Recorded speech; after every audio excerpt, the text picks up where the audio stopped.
Shalom, welcome to the Jewish Task Force, JTF. I'm Chaim Ben Pesach. We have another program with the great David Ben Moshe. This is going to be a really important program because we're going to be telling you more about our campaign, an urgent campaign to defeat Joe Biden and elect Donald Trump, and an urgent campaign on behalf of Moshe Feiglin and the Zehut Party in Israel. So we've got a campaign in America to defeat Biden and elect Trump. We've got a campaign in Israel for Feiglin and the Zehut Party. And we're going to explain to you why that's so essential. And of course, our campaign to support the heroic Hilltop Youth, because we got major news on that front as well. But before we begin, this program, as you know, is dedicated to a refuah shlema, a complete recovery for Mark Ben Sarah, Sharon Mitman, Shlomo Ben Sarah, Dorit Bat Sarah, Ruven Ben Shoshana, and Ruth Bat Sarah, and to Ilui Neshamot, an elevating of the souls for Malka Bat Meir, Allegra Bat Shlomo, Daniel Nankin, Victor Chazdai, Pesach Ze'ev Ben Dov, Lunita Adler, Shifra Hoffman, Ruven Hoffman, Barry Hoffman, Harab Mir Kahana, Harab Binyamin Kahana, Tzipora Fegi Bat Liba, Yosef Ben Meir, Robert Mitman, Dennis Shore, Helen Friedman, and Charles Zolat. Well, we have good news and bad news in our struggle for the land of Israel, for Eretz Yisrael. Let me start off with that, and then we're going to get to our campaign against Biden and our campaign for Feiglin in Israel. The Hilltop Youth, they keep growing. And this week, 2 more families are moving in and are moving to the Hilltops. 2 more families with children are moving to the Hilltops, and one of the Hilltops that we support, that most of the money for the Hilltop comes from us. And we're continuing to make progress on that front. Baruch Hashem, thank God, thank God. And that's so important, because Biden and Blinken and the whole world are going to be ferociously squeezing Israel brutally and mercilessly to create a Palestinian terrorist state as soon as this war is over. Israel's going to be under tremendous pressure. And the establishment in Israel, the Bolshevik establishment, the self-hating Jews of the Erev Rav. Erev Rav means the mixed multitude. They are self-hating, assimilated, evil Jewish anti-Semites, leftist, politically correct garbage. In other words, the equivalent of the Bernie Sanders, Schmuck Schumer type Jews that you see in America, or the Zuckerberg from Facebook, those types of Jews, the lowest of the low. And they run Israel. They're the judges on the Supreme Court. They're the ones in the news media. They run Israel, lock, stock, and barrel. And so the danger of them imposing on the people of Israel this horrific idea of a so-called Palestinian terrorist state, which would be suicide for Israel, tremendous danger that can happen. Okay? And Netanyahu would accept it. He would accept it. The question is, will the Israeli people, will they be able to overcome the opposition of the vast majority of Israelis? The vast majority of Israeli Jews are against it, especially after what happened on October 7th. They see now what the Arabs and the Muslims and Islam is all about. They see what the story is. But the self-hating Jewish leaders, who are completely bought and paid for by the New World Order establishment, okay, they control the leaders of Israel. They control the media in Israel. They're the owners of the media in Israel, first of all. The self-hating Jewish billionaires in Israel, they own the news media. They own the television companies and the big corporations and they own all of that. And they keep programming and zeroing in on the Israeli people with endless propaganda to try to convince them to, because they say, we have no choice. The whole world's against us. We're only a small little Jewish state. We don't have enough ammunition. We don't have enough weapons. We don't have enough ammunition because Israel isn't producing. Israel can easily produce its own ammunition and its own weapons. But they won't do that because they want Israel to be slavishly dependent on Joe Biden. They want Israel to give in to the U.S. and the UN and the European Union and the Arab League and all these other groups that want to destroy Israel. And the U.S. under Biden does want to destroy Israel. As long as Biden is president, that is the policy of the U.S., to do everything they can to undermine Israel. And so, we have very, very serious challenge here, and we desperately need as many Jews as we can get on those hilltops. Because, again, the hilltops cut the Arab territorial continuity. The Arabs want territorial continuity, want to take over Judea and Samaria. The hilltops are smack in the middle, cutting them in half. As long as they're there, you can't do it. So we want as many Jews there as possible. We want to create as big an obstacle and as many obstacles as we can to a so-called Palestinian state. The Hilltop Youth are the name of the game if we want to do that. And once again, the Biden administration, the UN, European Union, as usual, their number one demand, their first demand is get rid of the Hilltop Youth. They sanctioned 4 Israeli Jews. All 4 of them are involved with the Hilltop Youth. All 4. This is not an accident. What we've been telling you for years is all true. And can you imagine? This is the one group, the Hilltop Youth, that can save Israel. The one group that can save Israel. And JTF is the only organization outside of Israel that supports them. You know how many hundreds of Jewish organizations you have who are raising money saying, let's support Israel. You want to support Israel? Plant a tree. You want to... Yeah, all the Jewish organizations, the Jewish National Fund and the UJA, which is the United Jihad Appeal, and the Federation, and Hadassah, and the AIPAC, which is the lobby, which is the anti-Israel lobby, not the pro-Israel lobby. By the way, AIPAC openly says that they're for a so-called Palestinian state. They're for something that over 80% of Israeli Jews vehemently oppose and consider to be suicide, and AIPAC fully supports it and lobbies on behalf of it, and you idiots continue to support AIPAC instead of supporting JTF. If you want to support Israel, this is where you support Israel, JTF. This is how you support Israel, by supporting the Hilltop Youth. In practical, real terms, that's how you support Israel. And every penny you give is going to go to the Hilltop Youth. We don't pay salaries here. I'm giving all my money away. All the money I worked for. I'm 67 years old. I worked my whole life, and I earned, by the way, quite a bit of money in my life. I was successful in some of the things I did in my life. And I'm giving all my money to Hilltop Youth. I live like a pauper. And believe me, I could live well if I wanted to. But I'm giving it all away. And my sacrifice is nothing compared to the heroic sacrifice of these young Jewish pioneers, these chalutzim, these young Jewish pioneers in Eretz Yisrael. Nothing compared to their sacrifice. You know, the religious Zionists in Israel, the religious Zionist Jews are only 15% of Israeli Jews. Only 15% of Israeli Jews are religious Zionists. Then you have another 15% that are Haredim. They're the non-Zionist religious Jews. The Hasidim and all these other groups, and the Black Hat Jew, that's another 15%. And then you got the other 70%. Of the other 70%, you have what you call Masortiim, which are traditional Jews. Okay? In other words, these are Jews that don't fully observe all the mitzvot, all the commandments, but they observe some of them and they respect Jewish tradition, and some of them they observe. Okay, whatever. We want to, of course, we want to get them to observe all the Jewish commandments, all the mitzvot. That's the majority of Israel already.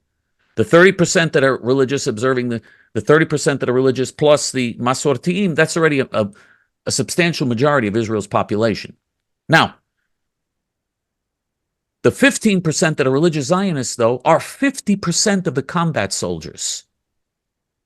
Are 50% of the casualties in the war. They are carrying Israel on their shoulders, these heroic Jews, the Jews from Judea and Samaria. They're the ones in the army. They're the ones in the combat units. They're the real heroes, even in the army and even in this war. They're carrying Israel on their shoulders, these heroic Jews. And they are maligned and slandered and attacked day and night by the left-wing media, which is controlled by self-hating Jewish billionaires whose business interests are with Arabs and European Nazis and left-wing American corporations, because, you know, corporate America is very left-wing. Wall Street, you see with affirmative action, you see with the gay agenda and all the politically correct garbage that goes on Wall Street and all these corporations. You see it. None of them stand up for traditional moral values. None of them stand up for the family values. All of them are politically correct. And that corporate America controls the American agenda and American universities in America. That's why there's so much anti-Semitism, because they're deliberately pumping this propaganda. They're deliberately inciting anti-Semitism and the educational system, and they want open borders, and they're destroying America. In Israel, the corporate elite are destroying Israel. And this is the enemy. Greedy, evil, egotistical, despicable, self-hating people versus noble Jewish idealists and heroes. That's what this fight is all about. And JTF is the only organization outside of Israel. In Israel, they have their own little funds where they raise money as well. They have their own fundraising apparatus. They're the Hilltop Youth. By the way, none of the establishment groups in Israel support them. None of them. They have to raise their own money, the Hilltop Youth, with their own little funds, and they have their own little fundraising apparatus, thank God. But outside of Israel, we're the only organization backing these heroes. And they are our hope. And we're the only group backing them. What a farce. And this week, Ariel Danino, who is one of the prominent Hilltop Youth people, he is such a hero and such a genius. I mean, he's been tracking Arab terrorist activity and reports it to the army and to the police. And, you know, he issues reports and he gets more information. The billions that Israel spends on intelligence and this and that. And look at how it all failed on October 7th. And it's failing because these people, the Mossad and the Shabak and the police and army intelligence, which is called army intelligence, all of them, they spend billions, but it doesn't matter. All the information they get is worthless because they want the final conclusion to be, we're going to have an agreement and we're going to surrender everything to the Arabs. That's what they want, is the final agreement. So it doesn't matter how much they spend because everything they do is all a lie and their conclusions are all lies. Ariel Danino is one of the Hilltop Youth people who brilliantly tracks what's going on there. And because because his reports to the right-wing media in Israel, because his reports were so effective, they decided they're going to get rid of him. So what they do, they put him under administrative detention. They put him in prison for 4 months. Why? What did he do? He didn't do anything illegal. You mean reporting on Arab terrorist activity is illegal? Oh, no, he did do something illegal. He was living in Judea and Samaria in land that they want to hand over to the Arab terrorists. Jewish land that they want to hand over to the Arab terrorists. They said, that's illegal. You're not allowed to live there. We want to hand this over to the Arab terrorists. That was his big crime. He got 4 months in prison under administrative detention where he's not entitled to a trial, not entitled to see anything, not entitled to any legal rights at all. They just put him in prison because they felt like it. In Israel, that's allowed. And his 4 months ended this week. So they decided, you know what? We're going to extend it another 3 months. I mean, this is a Bolshevik dictatorship. And we're headed toward catastrophe if we allow this to continue to go on. And I think we should tell the audience that administrative detention is something the British Empire used to keep the natives in check. And when England left and Israel was created, the Israeli government kept that administrative detention. And you can put somebody in prison and not charge them. They don't get to see a judge. They don't get to see an attorney. They're just there for up to 6 months. And then it can be renewed by the government by seeing a judge. And the judge can say, give them another 6 months. So it was meant to control the natives by the British, but the Israelis are using it to control their own population. Absolutely. And by the way, although it was a British law that the Israelis then adopted to use against Jewish dissidents, and only right-wing Jews, by the way.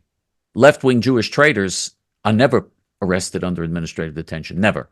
Only right-wing Jewish patriots it's used only against right-wing Jewish patriots, only against the loyal good Jews. But this law, by the way, there is no such law in England itself. In England itself, there's no such law because England has democratic procedures and other. You can't do this. You can't just for no reason take an English citizen off the street in London or in Liverpool or anywhere else and charge and not charge him, and he can't see a judge, and you can't do this in England. But in Israel, you can do it. Anyway, so we've got to fight against this type of oppression. And again, this is just beginning, the crackdown. They're trying to crack down on the Hilltop Youth because the Hilltop Youth can arouse the majority in Israel. The overwhelming majority in Israel are against the Palestinian state, and the Hilltop Youth are very eloquent, effective speakers with lots of facts and information, and they know the terrain very well, and they can explain why this is insane to the average Israeli. And the Israeli government and the Israeli establishment do not want this truth out there. And so we're in this situation now where if you want to support Israel, if you love Israel, this is where you got to help the Hilltop Youth. Now, you see it says JTF.org on your screen. There you can find our address to send checks and money orders to JTF to help the Hilltop Youth. And if you want to do it online, and by the way, the address is our post office box, JTF, P.O. Box 650327, Fresh Meadows, New York 11365. But you can find all of that at JTF.org easily. And you just go to Contact Us on top. You look at Contact Us and you'll see the address there. And you can, you just send a check or money order to JTF for the Hilltop Youth. Just make it out to JTF and it will help the Hilltop Youth. That's if you want to do it through the regular mail. If you want to do it online, you go to hayamin.org. Hayamin.org is our Hebrew main page, and you click on the donate button on hayamin.org. Now, Moshe Feiglin and the Zehut Party are the only party that are really standing against this. I mean, yes, Itamar Ben-Gvir and Otzma Yehudit and Betzalel Smotrich, who is the Treasury Secretary, those are two Jews who claim to be religious and who have political parties. They claim to be right-wing, complete phonies, but they claim to be right-wing, and they have criticized the administrative detention, and they criticize all these things, and they say we don't support a Palestinian state, but they're remaining part of this evil government, and it's all a bluff. They're just giving lip service to what they claim is their opposition. It's all lip service, but they're continuing to enable this government to perpetrate these monstrous anti-Semitic policies against our own people at the behest of all the powers in the world that are pressuring Israel, and at the behest of the powerful billionaires behind the scenes in Israel that really run things, that are pulling the strings behind the scenes. The only one who's standing up against this, the only party that's viable that's standing up against this is Moshe Feiglin and the Zehut Party, which of course we support. And of course we're in touch with Moshe Feiglin, and he gets some pretty good advice from us. I write to him, he writes, we correspond, and I communicate with him on WhatsApp, and we, he gets good advice from us, and when we need him, he tries to help us. But he was in the Knesset, and he was the head of organizations that protested against the Oslo surrender agreements. He's well known in Israel, and he's going to run with the Zehut Party. Zehut means identity, because we have to have our Jewish identity. And he politically, he's the one hope we have for at least having representation in the Knesset that will be fighting for us. So it's important that we support him. We're not giving him any money. He's raising his own money. We're not giving him any money because all of our money goes to the Hilltop Youth. But we're doing videos for him, and we're conducting our own independent fundraising campaign, not fundraising campaign, but public relations campaign on his behalf. In addition to his own campaign, we're conducting a campaign on his behalf together, a campaign that's simultaneously taking place together with his campaign. So let's hope he can get into the Knesset, that he can make it. He needs to get a certain minimum number of votes in order to get into the Knesset, and it's a challenge. It's a challenge because he doesn't have the billionaires and the money people, and he doesn't have any of those things, and he doesn't have the money from the Knesset. The Knesset, if you're in the Knesset gives you money. You're subsidized by the taxpayers already when you want to run for another term, which is terrible, but that's what they do. They do it here too, to give the incumbent every advantage. Right. In the Knesset in Israel, Knesset is the parliament, of course, in Israel. Knesset in Israel, they do that. They give you you can get millions of dollars if you have Knesset members in Israel.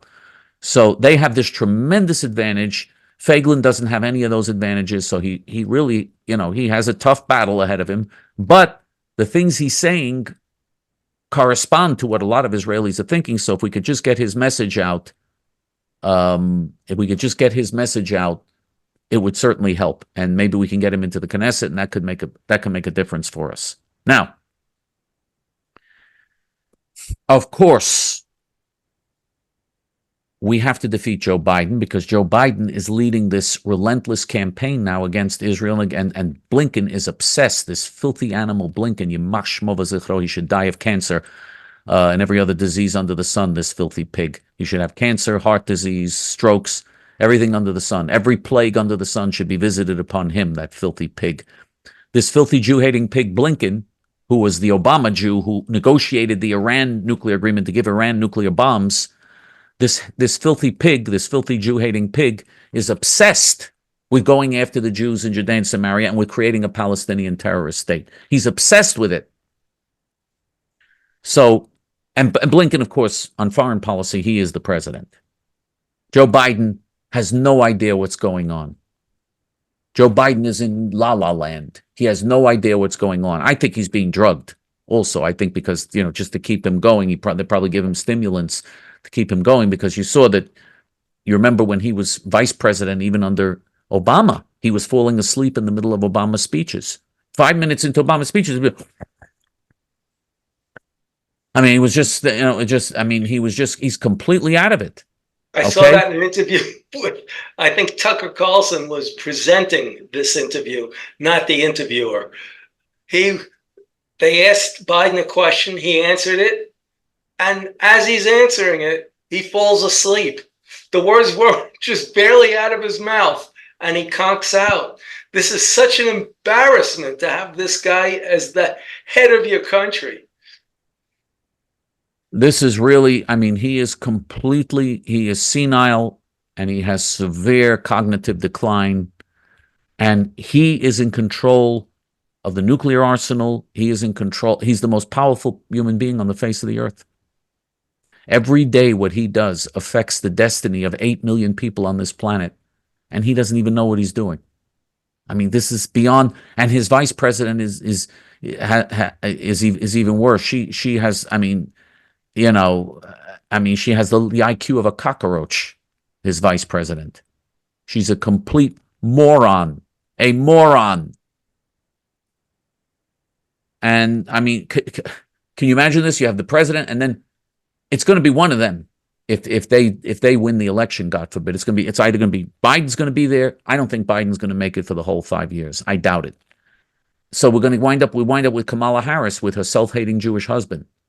And then her self-hating Jewish husband and Blinken will be running the United States, the two self-hating Jews. That'd be wonderful. We have got, that I'm not a fan of Donald Trump, but we have no choice. We got to do everything we can to get him elected at this point, because he's the only hope we have for stopping this now.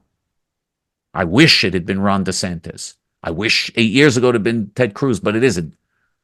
So we've got to help Donald Trump now. We don't have a choice. Everything is on the line here. And if you think America is going to survive 5 more years like this, and it's 5 years because it's a 4-year term, but we have this year is the election year also. They'll be in office this year too. So that'll be you think America could survive 5 more years of this?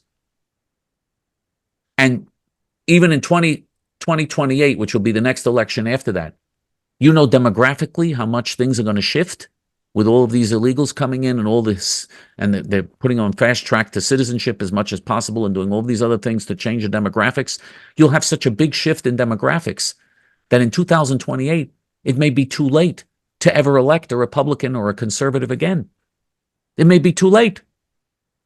We're at that tipping point. This may be our last chance. That's no exaggeration. Wake up. Wake up. Everything's going to collapse around us if we don't wake up. We've got to help Donald Trump defeat Joe Biden and Kamala Harris, the retard. We've got to help Donald Trump defeat these people.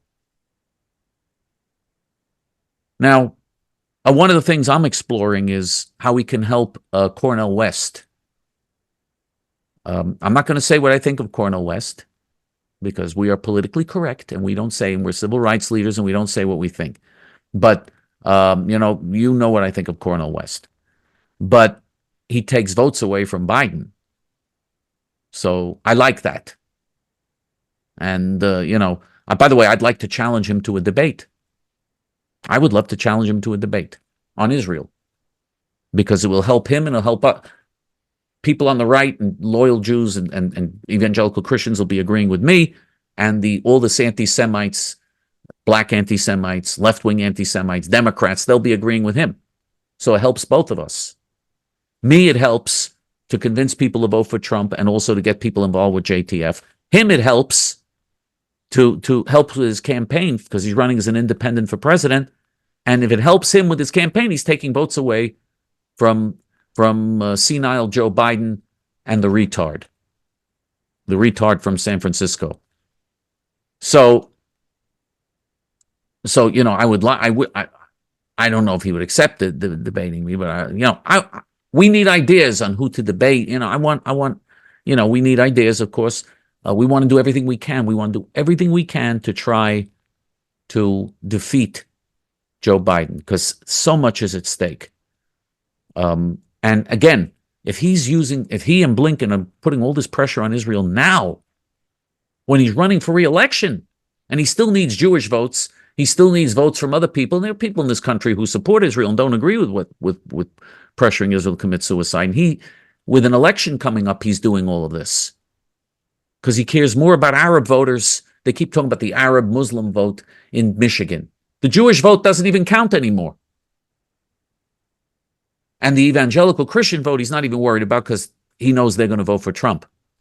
So, but in the middle of an election, he's doing this to Israel. Can you imagine when he doesn't have to worry about elections or the voters or anything? Can you imagine what he's going to be doing to Israel? God forbid him and that vile, evil Judenrat capo Blinken Yimach Shmo V'Zichro. Can you imagine what they're going to be doing to Israel? It's just a nightmare. They don't have to worry about any election. That would be his second term. So he doesn't have to face the voters ever again. So he's free to do whatever he wants. So, and I think we would agree that that's, with considering how anti-Israel he is, that is super dangerous for little Israel to be in a situation like that. He'll do everything he can to destroy Israel in a second term. Super dangerous. Anyway, we're working to try to change that situation. That's what JTF stands for. That's what we're going to work on. We need your help. We need you to promote JTF. We need you to promote our videos everywhere. We need you to do everything you can to make a difference here. And again, 3 goals here. We got to support the Hilltop Youth. That's the financial stuff. Fundraising, Hilltop Youth. Must support them. 2, Feiglin and the Zehut Party in Israel. Got to get them in the Knesset in the next Israeli election. And number 3, this is especially for our United States movement, must defeat Biden, must elect Trump. It is absolutely essential. So much is at stake. And, I don't think if we don't do anything at a time like this, I really have to question whether God will ever forgive us. I really have to question because it would be so horrible to let these horrible things happen. And such tragedy can come from this. I don't know if God will ever forgive us if we don't do everything we can right now to achieve those goals. David? I have a question for you. I don't live in New York, so I don't know what's going on, but is there a trucker boycott because of the Trump decision? I know 4 investors, major investors, have packed up and left because they feel if they could do this to Trump, they could do it to anybody. If they could do this to a former president, they could do it to the common investor. And Letitia James, when she ran for office, her whole campaign was not what she was going to do as Attorney General. It was get Trump. She had this statement: he's too male, too pale, and too stale. And she got crowds to repeat it. And you know, those are morons that repeat the same thing over and over again. Too male, too pale, too stale, too male, too pale, too stale.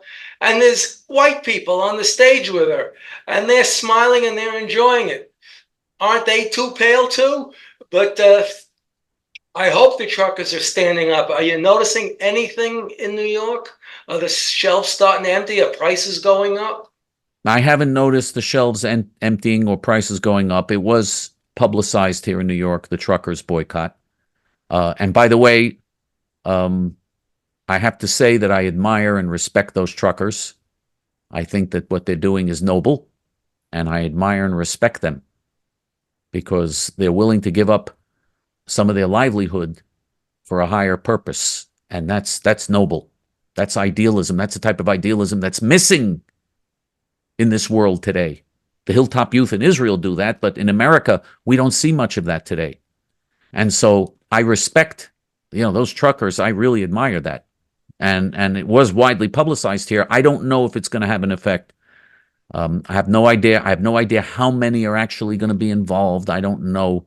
But, I think they deserve credit for trying their best to protest against this. The charges against Trump.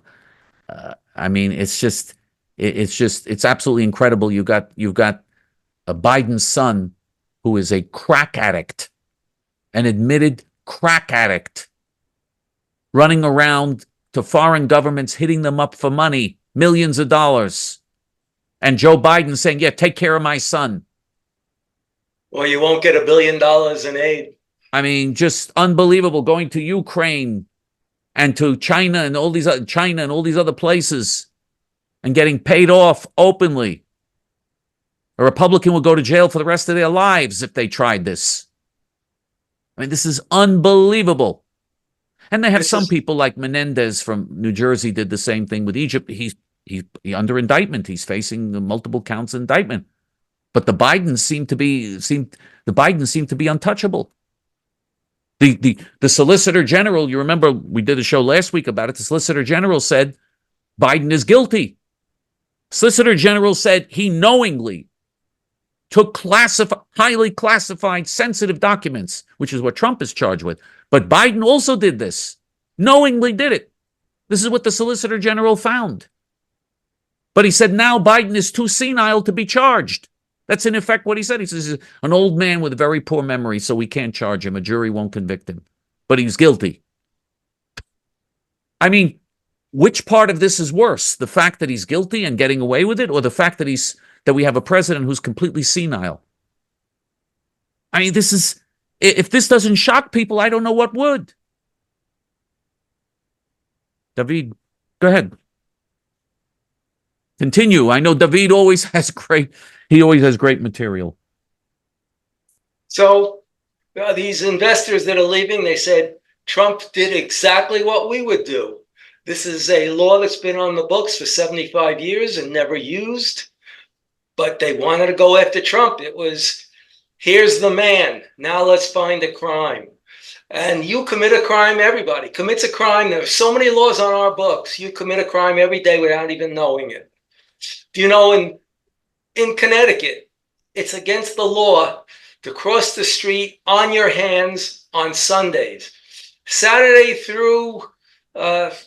Monday through Saturday, you're allowed to cross the street walking on your hands, but not on Sundays. There are so many screwy laws that you're going to break something every day. But this was a much more important law. And of course, Donald Trump I'm sure if he was not running for president, that this case would have never come up. But they already made their mind up halfway through the case. There's never been anyone charged in this way. Not like this. There was no victim. Ever. And $450 million he's being fined? $450 million because they claim he exaggerated the value of his property, something which, believe me, in real estate, the real estate agents do that. And by the way, I do think that it's possible to be a law-abiding citizen. I think it is possible. But again, laws have to be equal. Laws have to be administered equally. Otherwise, the laws are a farce and are a complete miscarriage of justice. $450 million. No one has ever have ever received anything even close to this. No one. No one in New York State history, and no one in the history of any of the 50 states of the United States of America. Is this equal administration of the law? You mean Trump is so terrible, he's the worst ever, that he gets charged with something for laws that have been on the books, and they manipulate the laws and manipulate court decisions to give him a fine of $450 million? Because they say that on the form, he put the value of his buildings, it was too high. And the bankers, who do he make the forms out to? To banks. To get loans. The bank sends their own assessor. The banks testified that they were happy doing business with him and made money. And they want to do business with him again. New York State and the taxpayers in New York made money from it because he paid taxes on that. If he hadn't made those deals, New York taxpayers would have lost hundreds of millions in taxes. And he's being fined for this? $450 million? And they're telling you, you must pay up right away or else get a bondsman to put up 10% and get a bondsman, and that's to be put in escrow. Nobody is treated like this ever, ever. I mean, come on. If I wanted to take a loan out against my house. You are losing your country very fast. David thinks you've already lost it. I said that 20 years ago. Yeah, David feels it's already lost. Okay? I hope he's wrong. I hope he's wrong. You better hope he's wrong. Because you're losing your country very fast. If I wanted to get a loan against my house, I can't go to a bank and tell them my house is worth $1.5 million when it's only worth about $700,000. They're going to send an appraiser out, because they're not just going to give you money based on what you put down as the value. They're going to send appraisers, they're going to study it, and then they'll either approve it or deny it. But I can't say 1.5 million. They'll see that it's not a $1.5 million house. Not only that, the appraisers did go out to Trump's properties and did appraise it and still approved it. That's number one. Okay? So they knew and they approved it, and they wanted to do the business with him because they made money on it. That's number one. Number two, it's not just that the appraisal didn't affect. It's not just that the appraisal didn't affect the sale.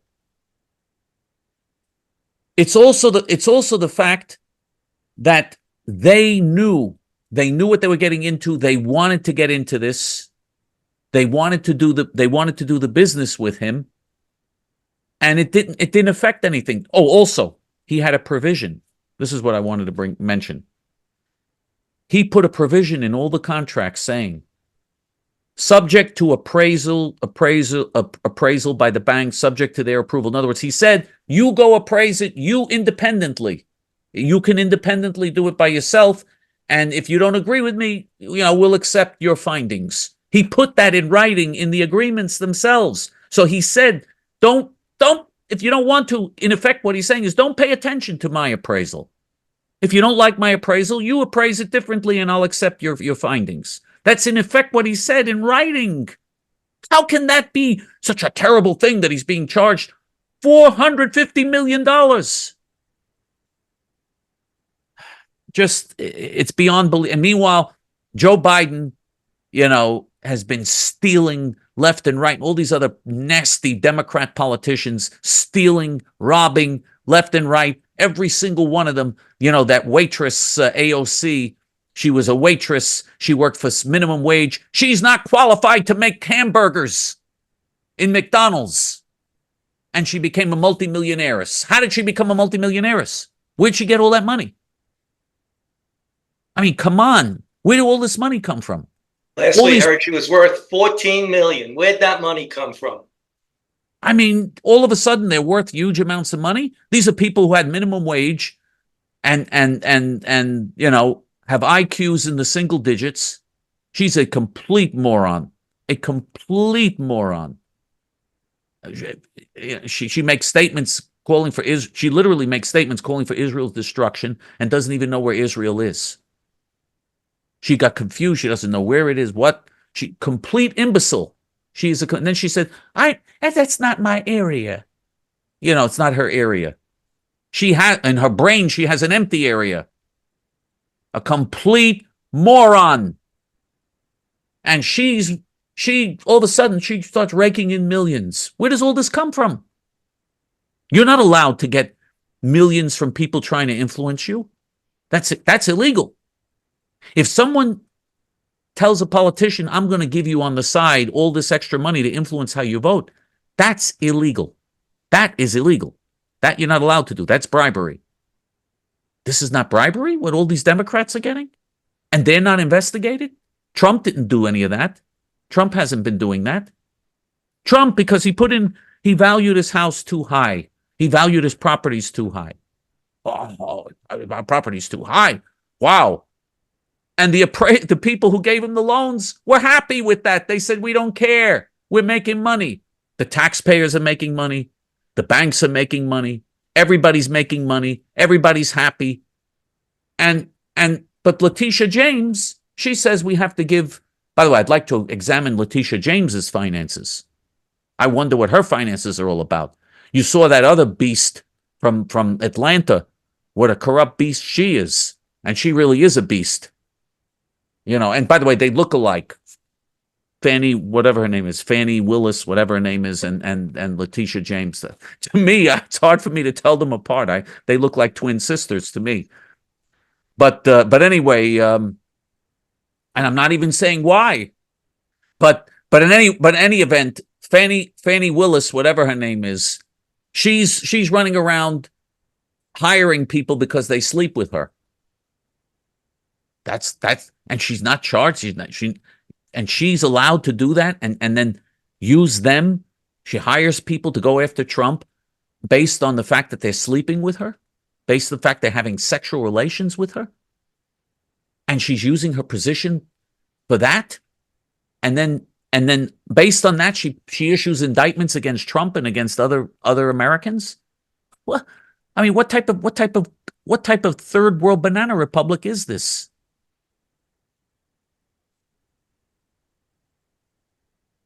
David, you always have the greatest stuff.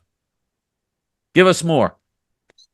Africans riot in The Hague Africans from Eritrea riot in The Hague and damage and destroy many buildings. Why is it that they riot here? They riot in England. They riot in France. They riot in Italy. And now they're rioting. Where's The Hague? Is that in the Netherlands? Yeah, that's in the Netherlands. Yeah.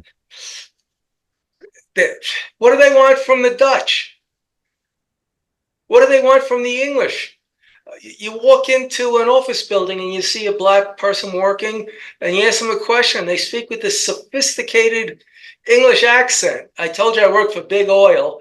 I worked for Texaco for many years, almost 30. And I was sent to their England office in London many times. And I got lost in the building once. I couldn't find the department I was supposed to be going to. So I go into one of the other departments, and there's this black woman there, and I expect her to speak Ebonics, but I ask her, where am I supposed to go? And she speaks to me in this sophisticated English accent. I was floored. But still, a few years later, in one of the English cities, they rioted. I don't know what they want. I could tell you what I want, but I don't know what they want. Meanwhile, at the Super Bowl parade, there were some shootings. Both shooters shot each other and have many gunshot wounds. And the mother of one of the shooters, look, what was her name? Oh, just another. This is the mother, okay? She started a GoFundMe for her son who's in the hospital. And as of a week ago, they didn't know if he was going to make it. He had about 5 shots in him. a GoFundMe for his son to pay his medical bills and to pay his legal bills. And he's charged with second-degree murder, but of course he's in the hospital. I don't know if he made it or not. But the thing is, she came under extreme pressure and had to take that GoFundMe down. Meanwhile, in another part of a different town, this young man wanted to leave the house. I don't know if he was a drug addict and his mother tried to stop him, or if she was the drug addict and he wanted to leave. Well, she tried to stop him with a knife. And of course, being a man in the prime of life, he was able to disarm her and take the knife away. So she ran to her car. Her name is LaQuandra. She ran to her car, took out a gun, shot and killed him. She shot and killed her son. Now, maybe sometimes religious people will do that if their son wants to do drugs and do evil. Some religious people, instead of getting the police, will do something dumb like that. I have no idea what the cause of this was. It's just that LaQuandra Williams fatally shot her son because he wanted to leave. He was carrying a suitcase out of the house. She doesn't sound very religious to me. Oh, and I have a question for Chaim. This is for our Gentile viewers and probably for many of our Jewish viewers too. There's the one somewhat decent thing FDR did for the Jews. It's so minor, but it saved this guy's life. His last name is Khan, C-O-H-N. Now, I'm going to say what I know, and then Chaim can fill in the rest. If your last name is Cohn, you are from a line of the high priests from centuries ago. You stop me if I'm wrong, because thousands of years ago. Yes, from Aaron, the brother of Moses. It started with Aaron, the brother of Moses. Aharon in Hebrew. Aharon. Yeah. Yeah. So if you're a Cohen, you're not allowed to marry a divorced woman. You're not allowed to go on a cemetery. Right. Now, what if your name is, and then if your name is something like Left or Levi or Levite or Levin, you are a tribal leader from the 12 tribes. Am I right? Right. And the rest of us are just it's a tribe, but it's a special tribe with special, but it's not the same as the Kohanim. Kohanim are part of the Leviim, but not all of the Leviim are Kohanim. Kohanim are a special group within that came from the lineage of Aharon, of Aaron, who is Moses' brother. What if your name is C-O-H-N, Khan? Is that a Cohen? Probably. Okay, so this German family around in 1938, they were Jewish. They came to this country, and they weren't there with the night the Nazis did Kristallnacht, the night of broken glass. And when FDR saw this, and he didn't say specifically for Jews, but he meant Jews, he just didn't want a Christian country to think we're doing this just for Jews. So he said, any German who is here visiting can stay here. They don't have to go back. So the Khan family stayed here. And a few years later, after Pearl Harbor, this guy was drafted, and he was 16 when he came here. And yet a few years, and of course he spoke perfect German because he spent 16 years living in Germany. He's brought up in Germany. In just a few years, he spoke perfect English with no trace of an accent. And I've seen that. I've seen a 9-year-old Russian who spoke no English at all. He was adopted by a family on Long Island, and he spoke at 9 years of age. You're pretty well set in how your speech pattern. And he spoke English with no accent at all. You couldn't tell he was from Russia. Roosevelt, I don't know. Roosevelt, the quotas, there were quotas instituted on how many immigrants you can get from each country. And he only filled 10% of the quota of these quotas to keep the Jews out. He and the State Department, Roosevelt and the State Department deliberately did everything they could to make sure the Jews would be murdered. I mean, they were Nazis. They were literally Nazis. When it came to the Jews, they were Nazis. and they did everything they could to keep the Jews out. They only filled about 10% of the quotas that were, and even the quota should have been relaxed in a situation like that. The Jews are not like the third world immigrants coming to America. The Jews have brains and talent and are an asset to a country. But anyway, regardless, Roosevelt, number one, only filled about 10% of the quotas because he wanted to keep even, and the quotas were small as is, and even the small quotas he didn't fill to make sure the Jews would be murdered. And number two, the Jews, if you don't want the Jews in America, that's fine. I also don't want Jews in America. I don't want Jews in America. I don't want Jews in England. I want Jews in Israel. The British were controlling Israel. Roosevelt supported the British policy of not allowing Jews to immigrate to Israel during the Holocaust. The British did not allow the Jews to escape to Israel during the Holocaust. The British and the American policies under Roosevelt and under Churchill guaranteed that 6 million Jews would be murdered. Well, Roosevelt said many times to his staff and friends, not to the general public, that he didn't want people immigrating to this country unless they were of the right blood. So he didn't want Catholics coming here. He didn't want Jews coming here. He didn't want blacks coming here. You had to be of the right blood, Protestant and white. And it looks like he finally did something minutely for the Jews after he saw Kristallnacht. He said, if you're visiting here, you can stay here if you want to. But how many are visiting? A few hundred? Maybe not even that.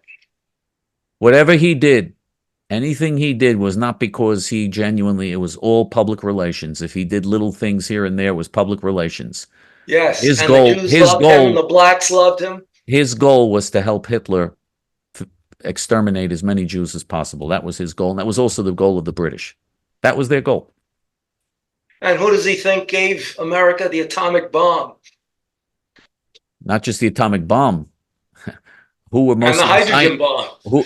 But America was producing 30,000 planes, fighter planes, every year during World War II. 30,000 every year. Where did the brains? Who are the brains behind that? Most of the scientists and most of the brains behind that were Jews. Without the Jews, America would have been in a lot of trouble in World War II. A lot of trouble. Well, this Jewish man, Frank Kahn, who's now old enough to be drafted, was in this country getting a lot of training. They didn't want to send him over because he was too brainy. And then they figured they could use him as a translator as we started winning the war and taking a lot of German POWs. So he was assigned to an intelligence unit that did translations. And 4 of them were in a Jeep during the Battle of the Bulge. And the GIs fighting the Battle of the Bulge knew that Germans were dressed as Americans from Germany to act as spies and misdirect traffic and throw everything out of kilter. Well, when their Jeep came down, they were stopped by GIs, and the lieutenant and Frank Kahn and the one other guy gets out. They're being interrogated. Finally, the 4th guy in the Jeep, who did have a German accent, comes down there and goes, "What's going on here?" So all the American soldiers raise their rifles to them. But the lieutenant in charge tells them, make some calls, you'll see who we are. And it came out that they were okay. And they did a lot of interrogating of prisoners. And Frank Kahn tells his lieutenant right near the end of the war, I got a big one here for you. It was a Waffen-SS major general that they have the 3 oak leaves, I guess you call them, with 1 dot underneath. And so the lieutenant asked, who do you have? He said, this is the son of the Kaiser from the First World War. So he was a major general in the SS, and Frank Kahn got to interrogate him. Also, I saw a picture of when the war was just about over, not quite. A young German girl, 13, 14 maybe, blonde hair, probably blue eyes, because the picture was in black and white.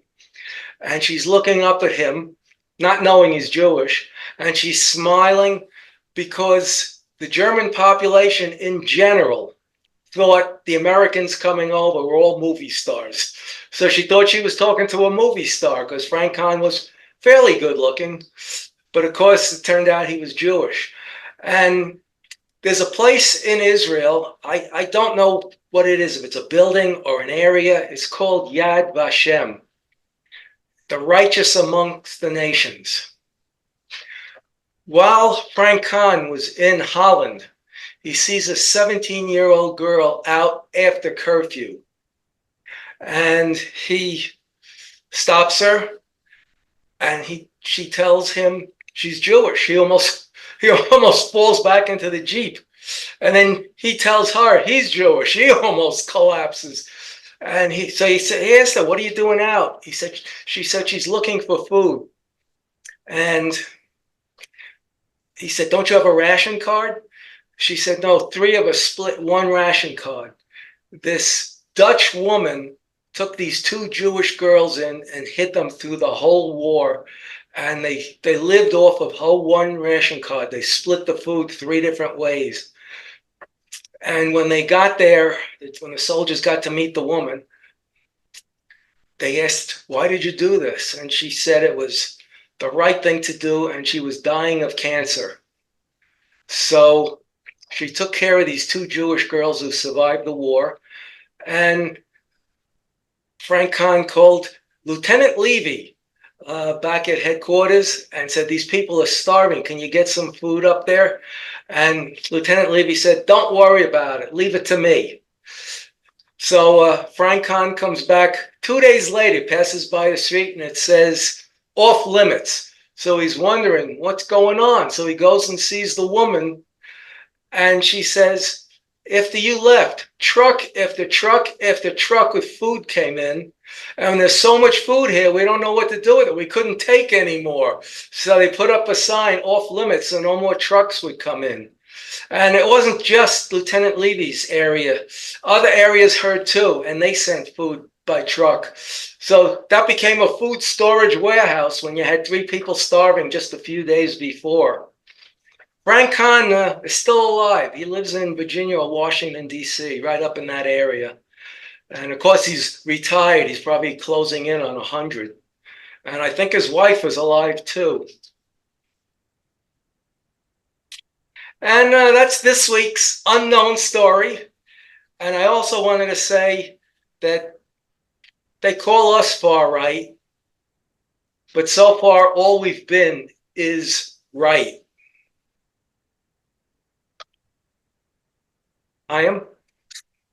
Well, yeah. By the way, one other little story about food and the Holocaust to show what the situation was during the Holocaust. When the GIs first came to the concentration camps and saw the emaciated prisoners at Auschwitz, they asked, the emaciated prisoners were saying to them, "Food, food, Essen, Essen." They wanted food to eat. That's what they wanted. So the GIs gave them, brought them the what do you call those things that K rations. Yeah, the rations. They brought them their rations. They were giving them rations. And unfortunately, though, the Jews had been so used to starvation for so long, and then all of a sudden they consumed this food. They started eating this food. All the Jews that asked for the food there died very soon after that because of it, because they ate. Doctors came in. You got to eat much more slowly, and you can't. You got to get used to it when you've been starving for a long time. Your body has to get used to it. But they came in. They started eating normally. And their bodies were not used to that, and they all died. Because everything in their body was shut down. Yeah. So they died because if they had been fed intravenously, or if they'd been fed slowly, very slowly, they could have survived, because people who did that did survive. But because they didn't know, they just thought they didn't know. They figured that, we have to eat. And they weren't doctors, and they didn't know, and they all died. It was part of the tragedy of the Holocaust and some of the horrors that took place in the Holocaust, in which over 6 million Jews were, of course, murdered. We've got a lot of important things ahead of us. This is really an important time, and Of course, each of us sometimes you ask yourself, well, how much can I do? I'm only one person. That's true. But each of us has to do whatever we can do, whatever you can do, whatever difference you can make. That's what you were put in this world for. You may not be able to change the whole situation by yourself, but the little change that you can bring about can be worth a lot. And sometimes we believe that God sees when good people try to do good things and devote themselves to good things, that God uses that as a reason to save far more people and to turn the whole situation around. So you never know when that might happen. So everyone watching this program, we should all become active and we should all do things to make this a better world. That's what we're in this world for. That's what gives meaning to our lives. That's what we're here to do, because if we don't do that, what really are we here for? What's the meaning behind all of this? Shouldn't we be asking ourselves that question? We're in this world and we don't want to ask ourselves why we're in this world. Shouldn't we be asking ourselves, isn't there a greater purpose or a greater meaning? Of course there is. Every human being has a calling, a higher calling. And if we answer the higher calling, we're doing what we're supposed to do. We're doing what we were meant to do. And then at the end, our lives will have been worth it. And of course, a reward comes for that as well. But putting the reward aside even, it makes our lives meaningful and makes this a better world. And that in and of itself is worth it. In your heart, you know we're right. And in your guts, you know they're nuts. For JTF until next week, this is Chaim ben Pesach. And for David ben Moshe, Shalom.